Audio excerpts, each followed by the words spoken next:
looking at it is, if you're talking about accountability as being the reason why we would bar other people from running from office, then it would start all the way from, because now we're talking about ward fund. If MCAs do have that, they have accountability issues as well to respond to how they spent this money. We have members of parliament and the CDF as well. How did you spend this money if you want to run for the position of governor? If you are governor, there are budgets that are given to you, right? Accountability questions. So if you look at it, even when you're a member of parliament and you want to run for office, we will also as well ask you to stay out for 5 years before you run for office of president, because there are accountability queries that you need to respond to. Where then I still go back to my previous observation that to deal with accountability issues as we speak today, there are bodies that ought to do that.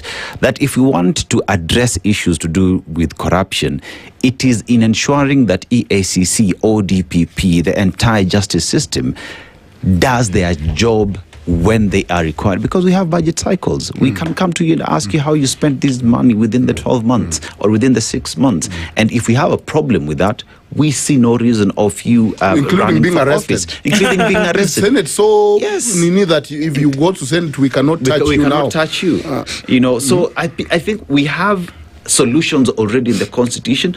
What remains is implementation of that Constitution to ensure that accountability queries are answered in time. But you see, this also will increase polarization between Senate and governors. Remember, there is somebody in between here. There is the voter. There is the Wanjiku. There is the sovereignty belongs to the people. There is the consent of the people. So this governor is becoming a senator through the consent of the people. And really, even if you look at the US, much of, do you know you cannot vote if you are felon, if you are a felon, but you can run. Yeah. So the standard of voting is higher than running. Their argument is this: when you pull me out from running, you are undermining the people's power to choose. They are the sovereign. You put me there with my stealing self and all that.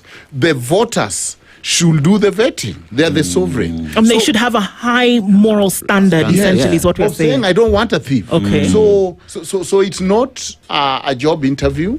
There is voters that are going to determine the candidature of this governor. Isn't that a good measure? And fortunately, those voters are the very people that probably this governor stole from. Of course, we can say people are weak, people might be bought, but still, what are we saying technically? This is democratic space. There are voters. This governor is not going to come to Senate flying on a broom. They are voted, isn't it? So do we take the right of voters to vote for the person they want, because this person might have a case? Not only that, and that case will come after they are done. And not only that, they might interfere with that case. They have not interfered. And not only that, that they will be in the Senate somewhere where they'll be so powerful that there is nothing, there will be no discussion about it. When you look at it, then the argument and the urgency for the bill become less attractive, because then where do we stop? Tomorrow, and that's what happened. We had self-serving bills throughout. That's what's destroyed. Our independent constitution was very beautiful, by the way. But before we know it, they removed the Senate. That was through amendment. The Senate was removed. The things were changed. We moved from devolution. We had devolution at independent. It was removed. Kadu and all that was removed. We had multi-party. It was then moved to single party, KANU. So amendments can be very dangerous because it involves less people. It is less emotional.